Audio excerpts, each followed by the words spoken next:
గడచిన 5 ఏళ్లలో అవినీతి మంత్రి ఎంత దోపిడీ చేసింది. ఇసుక కావచ్చు, మట్టి కావచ్చు, మైనింగ్ కావచ్చు, గ్రానైట్ కావచ్చు, భూదందాలు కావచ్చు, రేషన్ బియ్యం కావచ్చు, సిటీ కేబుల్ కావచ్చు, ఏ వర్గాన్ని వదిలిపెట్టలా, ఎవరిని వదిలిపెట్టలా. ముందు వాటికి సమాధానం చెప్పి నీ 5 ఏళ్లలో మీ అవినీతి మంత్రి చేసిన దందాలకు సమాధానం చెప్పి చిలకలూరుపేటలో నువ్వు ఓటు అడగాలి. ఈరోజు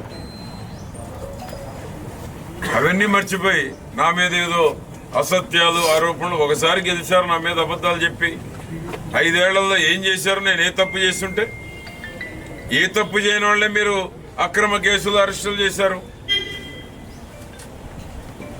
ఆ విధంగా ఇక్కడ వచ్చినటువంటి చరిత్ర తెలియకుండా వచ్చి ఏది పడితే అది మాట్లాడితే నేను హీరోని అనుకుంటే ప్రజలు రేపు ప్రజాకోర్టులో చెప్తారు. నేను అందుకనే ఇక నుంచి నేను కౌంటర్ కూడా ఇవ్వను.